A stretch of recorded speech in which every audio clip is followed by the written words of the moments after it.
Hi, my name is Rudy. Welcome to the High Profit Event Show. And on today's episode, we have a very special guest with me, one of my dear friends and fellow mastermind members, Blake Eastman. Blake, welcome to the show, sir.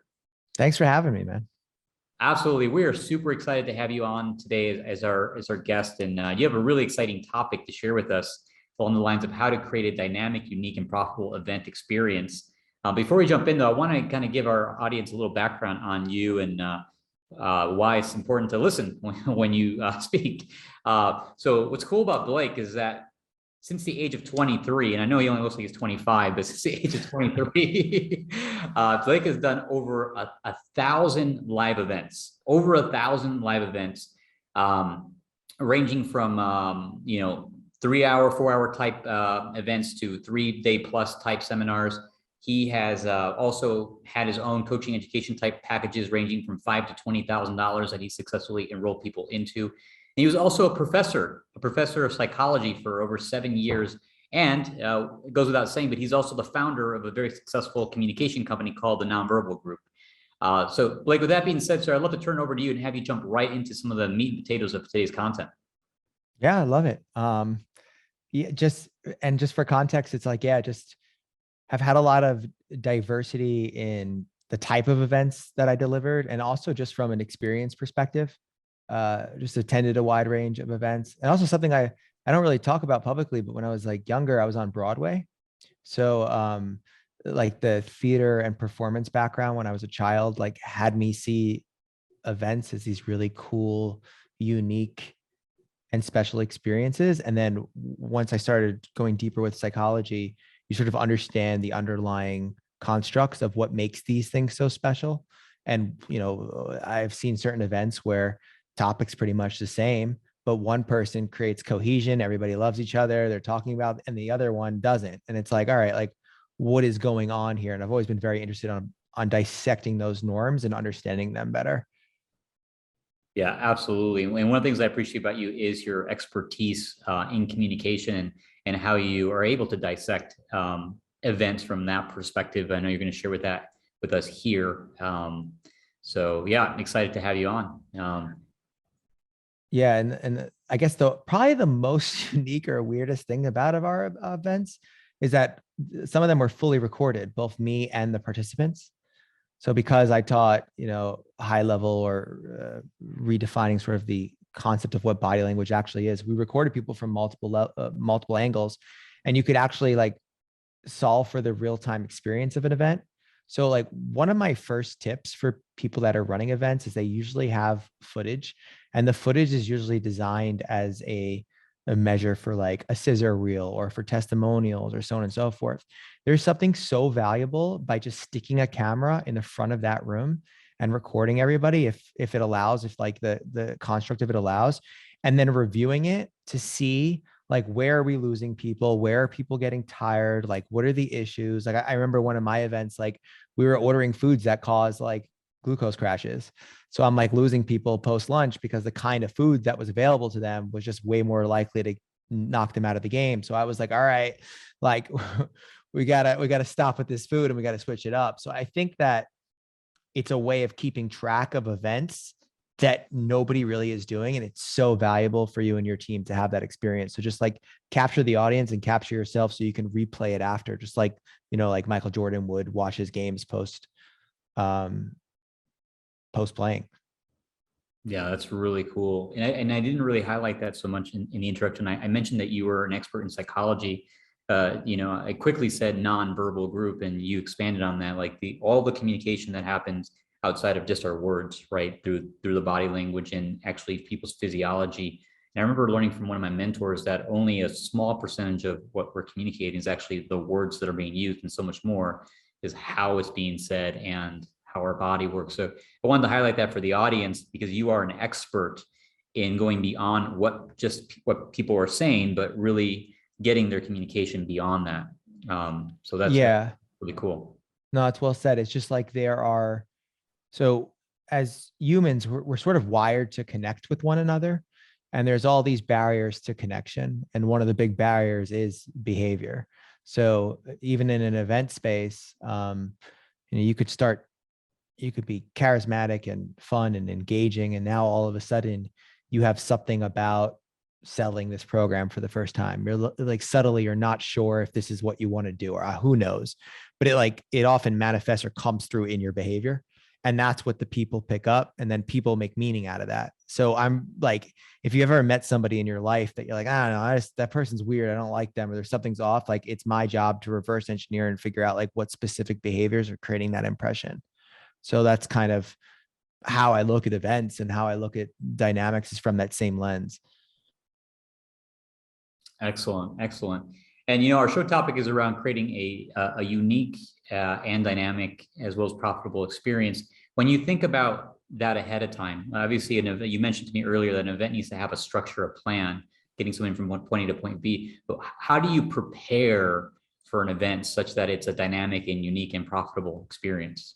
So the first thing I do is I think about the user. So it's a user journey. It's from everything like, all right, when they leave their house, do they have an understanding of where they need to be, why they need to be on time, or where they need to go? Like just viewing it completely from their perspective.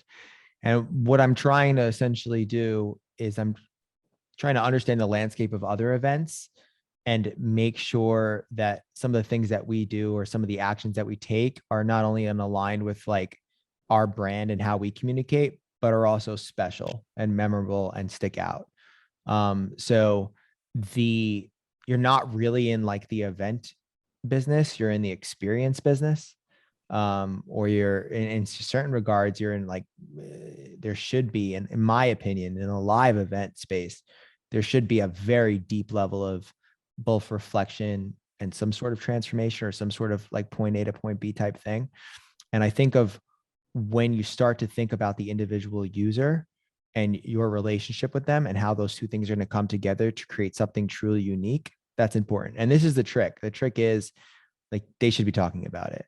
Like they should say, you have no idea what happened at this last event. I got recorded by like multiple angles and or whatever it is that's specific to you. Um, and I still feel like these are the kind of like intangibles. Like there's a lot of things that you can do to maximize profit at an event, right? Like there's a way to do that.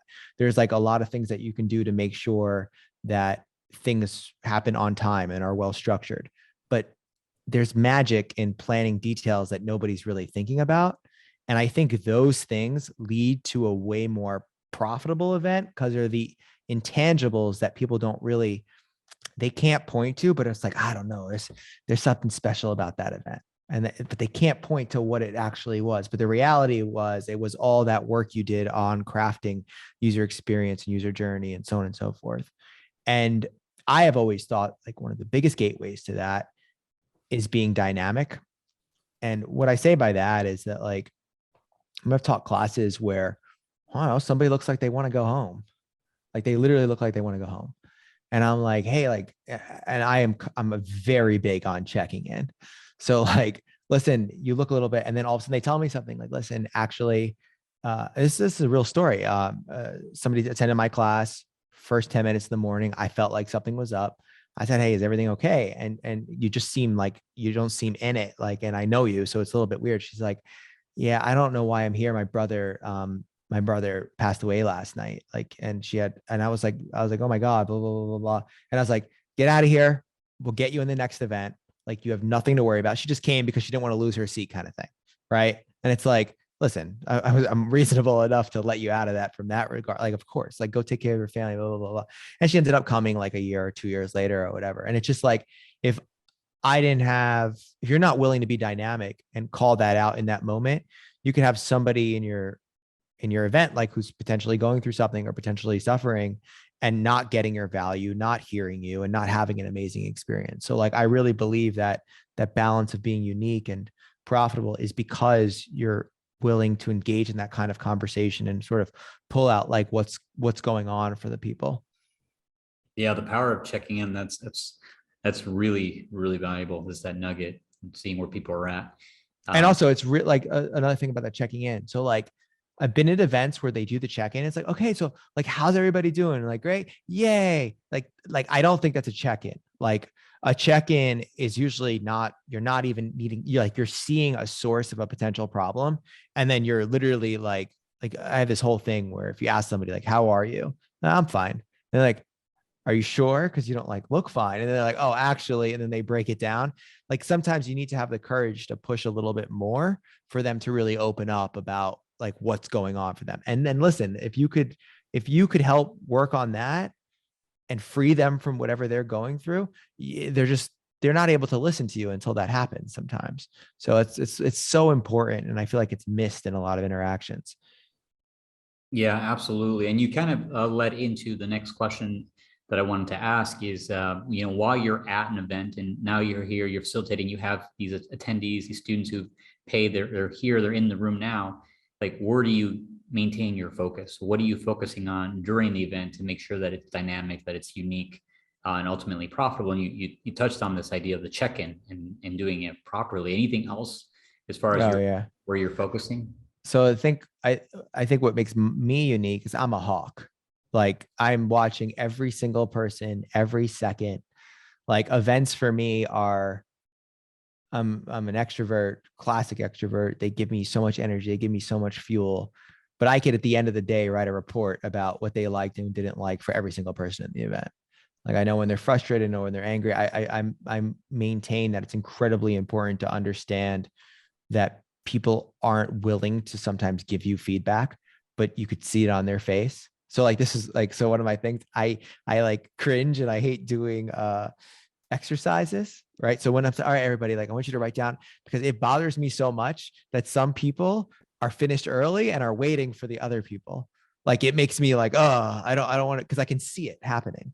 So like I think that's my biggest focus. I am more dialed in on them than to a large extent to what I'm saying, to the structure of my event. This is about them, no one else. It's not about me. It's not about my team. It's not about like, it's just about them. And you can't understand what they're getting or what they're going through if you're not paying attention. Um, so yeah, I would say that that's how I lead or that's how I approach it. Got it. Great. Yeah. So you're really just dialed in to your attendees and what they're going through, even as far as seeing who's completing their assignment, who hasn't yet. Yeah. I mean, also, and then the trick here is also not making like the wrong meaning out of that. Right. So it's to be able to like, okay, this person maybe feels like they're not getting enough attention. Like I've worked with this side of the room. I haven't worked with this side of the room, but I don't really know that like for sure, but I can still go above and beyond to potentially like deal with that or work with that. Like I listen, the company's called the Nonverbal Group. So it's kind of, I should be able to provide that level of attention or detail. Most definitely. Any other points of focus that you keep your attention on during the event? So one big thing is like, so there's that. And then the other thing is like, what am I trying to deliver on? And uh, actually, a mutual acquaintance of ours, one of my coaches, Will Steele, had me see this where it's like, sometimes people try to do too much. Like we're trying to do this event, this event, this event. It's like, what's like the one thing you're leaving these people with? Like, what's the one thing that they're getting? It's great if they get 2, 3, or 4 or 5, but like, what's the one thing? And I'm really big on, I could sometimes personally go off in tangents. So I'm trying to see if I delivered on what I promised I would deliver on. And sometimes, I mean, based on some of the old nonverbal courses, it was always kind of tricky because the delivery came like the last 3 hours of the second day of the course. So it was like, are we going to get them there? Are we not going to get them there? But then it would come together. But yeah, like, am I delivering what I said I would? I think it's really important to get a really clear understanding because, you go to events and you read the copy and you're like, oh my God, this is going to be so incredible. And then like, well, they didn't do 1, 2, 3, 4, 7, 9, 3, but they did kind of 10. Like, I don't want any of my people doing that. I want to be like, yep, nope, I'm a different player. And I'm authentic and straight with how I'm going to get them there. So I'm like, listen, in some courses, like, this is not, especially with poker, it's like, this is not going to be PowerPoints. This is not going to be information. Why? Because I have all that information pre-recorded in courses. This is about you. It's about watching you play and understanding what's in your way. And it's going to look different for all of you. It's being upfront about what that path looks like. Awesome, man. Very cool. And there comes that point in an event where you've added value for 3-4 hours or 2 or 3 days at this point, and you have an offer. People are already asking you, hey, how can I work closer with you? How can I do more with you? Like, how do you authentically, uniquely, ask for so? And I know you mentioned to me that you've had your own journey of development. Maybe you can share a little bit about that journey Yeah. when you went from doing it with emails to where you're at today. Yeah. So like I was terrible at that. It's terrible. Like I really believe I delivered a really high value class. Everybody liked it. Everybody seemed interested. And I'd be like, okay, bye now. Cause I had stuff about selling. And what, what is interesting is that I think if, if you own, I think selling from the stage or getting someone to buy your offer, it's way more complex than like, if you believe in what you're selling, it should be easy. Like there are certain things about me that like, I don't like to come across a certain way. I don't kind of like this. So, over the years, it's created, a lot of friction in those points where literally I would end the course and be like, okay, thank you so much for coming. The information about our next class is on, like the endings were my least powerful thing, like for sure. And then you learn and you get better and so on and so forth. So now, interestingly enough, um, a lot of our live classes are in a lot of ways at the end of our funnel, which is at least for the poker company. Like, so people pay like between 3 to 6K, but they've already spent prior money on like online courses. So like, it's sort of like the cream de crop or the top of it, the creme de la crop of the packages. But I still, when I'm selling stuff after, like I have like like almost like a little checklist of myself, like, okay, boom, boom, boom. And what I do is I'm very clear about like, usually, I mean, this is just my approach. I don't always believe the next program's the next step for my people. And I'm very clear about that. And like at the end of the class, people will be like, well, I really want to take the Beyond Tails class. And I'm like, well, you're like 6 months away from that because I don't think that I'm going to be able to deliver that value where you're at right now. You need to do this before we have you in that class. And I think that's where I'm very different. And so I'm authentic about that. But then when I believe it's going to make a difference, I go pretty hard. Like if I know that this person's good for this class, like I will send 4 emails, but I don't send 4 emails to everybody. And what that has done in my business is, very high customer lifetime value, extremely high. In a vertical where the average is like 1,000, we're pulling in, 5-figure numbers for that. And it's because the people trust me. Like they know that I'm going to not put them in a spot. And there's literally stories of people saying like, you told me not to take this class 4 years ago until I was ready, and I'm ready. And I know it's more money than it was, but thank you for waiting me. So I really believe that putting the person's interest first. And if you could lead with that, people trust you, but you still need that urgency. Like, and sometimes some like, everybody's gonna have a different approach. Like my style in poker, it's a little bit different than for Nonverbal Group, but like some of my poker company, I'm like, what are you doing? Like you take the damn class, man. Like sign up. Like that's kind of the language. It's not like, let's have a conversation or something. And then they laugh. They're like, all right, I'll do it. Like, cause that's the style that I have with them. And that's why it's unique. It's not so process oriented. I'm a big fan of highly controlled semi-dynamic processes when you're selling something in a launch style online or so on and so forth. But if I have the person in front of me, I'm going to do whatever I need to do to communicate to them the value of the course and get them to close. And that's why my like closing rate is so high, because it's so dynamic and based on the person. But it's a little bit like a district attorney that doesn't want to take cases where they know that they're going to lose. And yeah, it's like, you got to think about that stuff. Also, I think about group cohesion. Like it sucks when you get, I mean, I've taught classes that are like advanced and like 3 of the people shouldn't have been in that class. They just shouldn't. They're not there yet. And I'm like, oh, they're asking questions that's affecting the experience of the other people. So I do my diligence on making sure that they're in the right seat for the right time. And unfortunately, like where our product market is right now, or how our products look, it's not anybody can take it, right? It's like a specific kind of thing that works for the right person. Yeah, that makes sense. And that actually brings up a point in some of the processes that we run for some of our clients. We do an interview type of sales enrollment process because we want to one, understand their unique situation and their unique needs, but also manage those expectations to make sure that there aren't those people in the program that shouldn't be there, that are detracting from the other people's attendance. And I think that it's super critical point that you're making there, and how we need to screen for that up front. Yeah. I mean, what you just said, I think 95% of my programs over the past 5 years were application only. In fact, I don't think you can buy anything. You could buy one product without applying. Everything else is applying. Because also, I don't personally, I don't take much gratification. Like, I pride myself on I can get people from point A to point B. And some people just, they're not there yet. For whatever reason, like, this is not going to work. Or like in poker, we got people that were like really desperate and like really needed money fast. And it's like, this is not going to work, man. And I've had those kind of conversations. And like in some of my sales calls, I've told more people to quit poker than like to double down on it.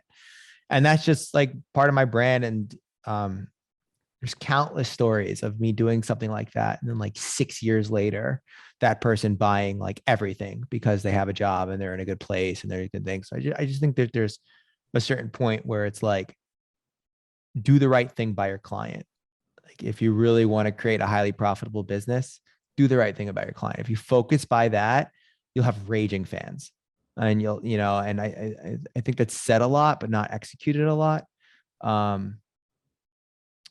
Yeah. And I'd like to be part of events or see events that do more of that, basically. Awesome, man. Thanks for sharing your expertise on those points. We have a few minutes left, and this is the part of the podcast where we'll do kind of some rapid fire questions, just quick question and answers. And one of the ones I'm curious about, you being an expert in nonverbal communication, I'm curious if there's maybe a few key kind of simple strategies or techniques or things that you focus on when it comes to noticing nonverbal communication when you're leading events. Anything you can kind of share with us in the audience? Yeah. I mean, like, one of the easiest metrics to track is just attention. So like, if you were to pick one metric to probably, it would be gaze direction more than anything else. It's like, we look towards things that we're interested. We look away for things that are not. So where I'm looking at is like, at what point of the presentation do I have maximum attention? Where am I losing people? Where are people tired? This led to one of my events we used to do 14 hours, and people were just too tired. I was like, they're not hearing me because they're tired. So again, like, if you want to see the quality of a presentation, record the room, see how many people are looking, and sometimes gaze directional shift when people are like taking notes or so on and so forth. But the eyes will tell you more than anything else when it comes to attention. People don't feel like they're being watched when they're in the audience, so they let their guard down. That's why they check their phone or talk to their friend or look around in different directions and so on and so forth.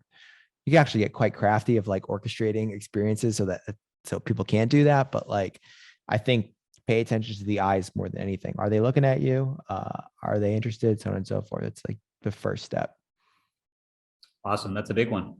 And I know with virtual events, which we've done quite a few of, is whether or not people's cameras are on. I mean, something that simple.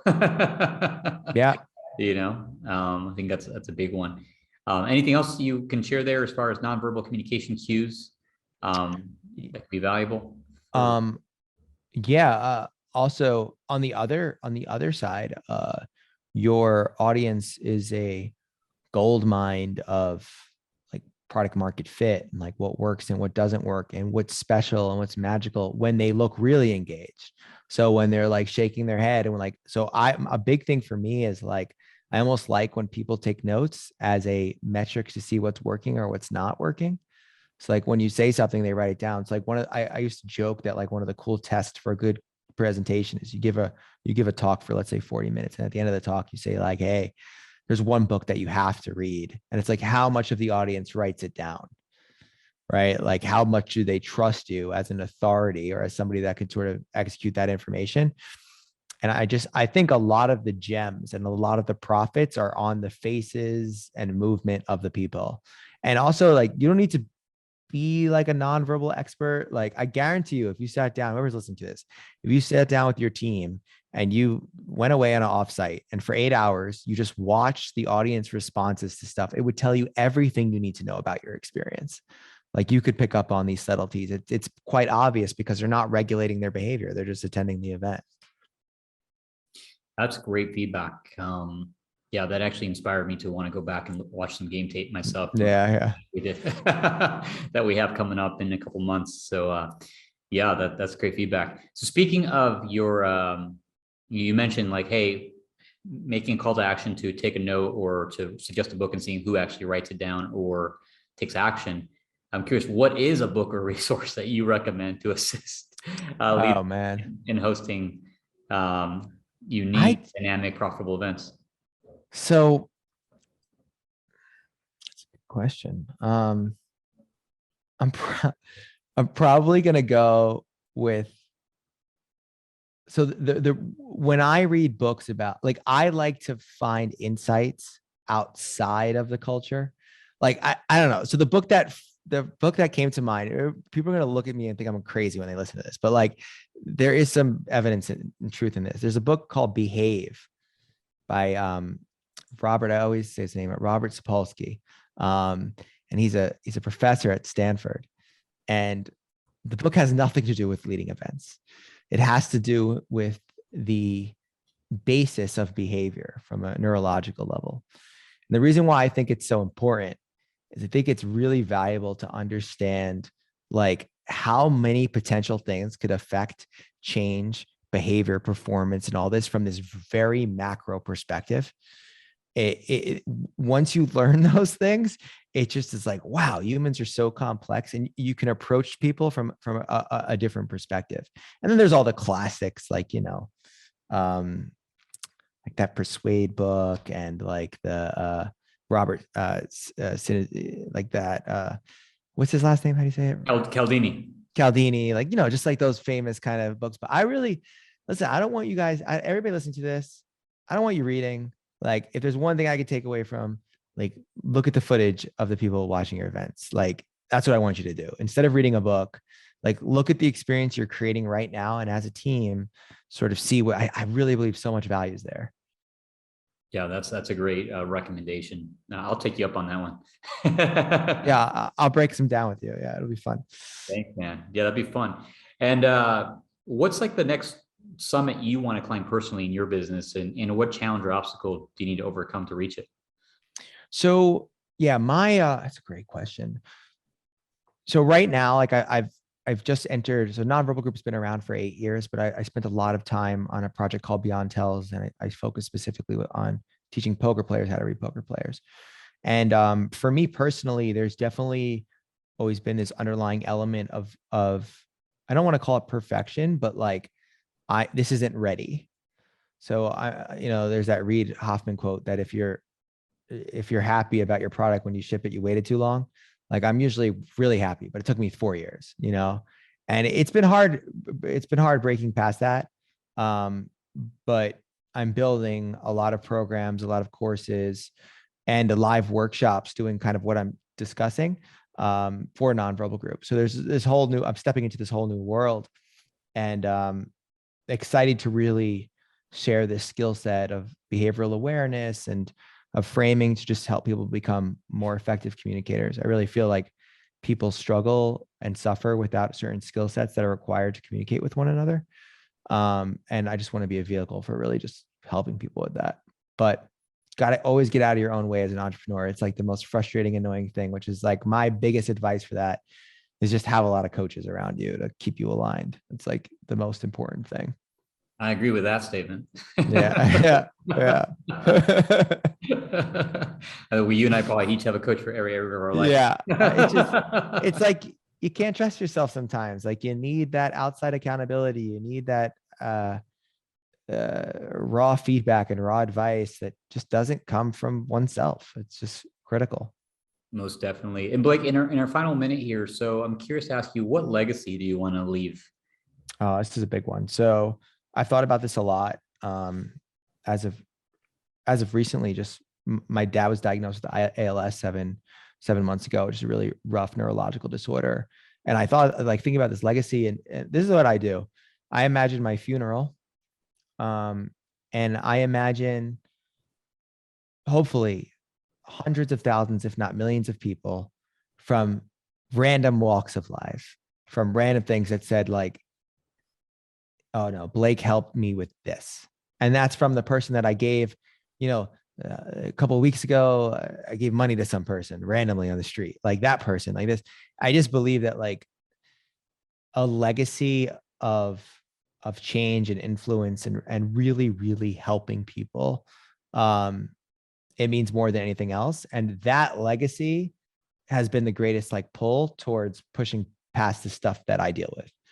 Like, all right, like if I have a tools to help someone, like I really believe that like that whole thing where record yourself on video, like you know how many marriages could be saved if they record themselves on video, or people that like are struggling in a dating environment or struggling at work. You know how many really smart people are not perceived as smart because their inability to communicate, and they suffer because of that. Like there's just so much of these themes.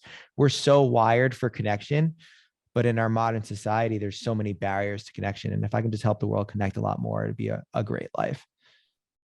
I love that, man. Thank you. And thanks for giving that example of the funeral and how you want to be remembered. I can Yeah. relate to that. I've heard that. I learned that from a mentor, is like, imagine your eulogy and what you want said about you, how you want to be Mm. remembered. And then once you have that vision and that mission, work your way backwards. How do you live today to fulfill on that? One of my coaches, another one of my coaches, John Michael Morgan, he writes his own eulogy, I think every month. That's like part of his process. He writes like what they would say about him as a way to all make sure he's aligned and so on and so forth. It's a great idea. Super cool, man. Start with the end in mind. Yeah. Yeah. Start at the end in mind. I love it. Yeah. Well, cool, Blake. Well, appreciate you being on with us as a special guest today. It was great to hear from your expertise as a nonverbal communication expert, and your, over 1,000 event experience, and your own journey of development, going from being afraid to ask for a sale to now running events where you sell 5 to 20K packages quite consistently. And I love the way you do it uniquely. You do it dynamically, and you make money doing it. So, which is, what everybody wants. So thank you again for being an amazing guest, and appreciate you being on today. Thank you so much, man. For sure. And for our listeners, if you got value today, I want to encourage you to reach out to Blake directly. Blake, what's a good way the listeners can connect with you? Just email me, blake@nonverbalgroup.com. That's the best way.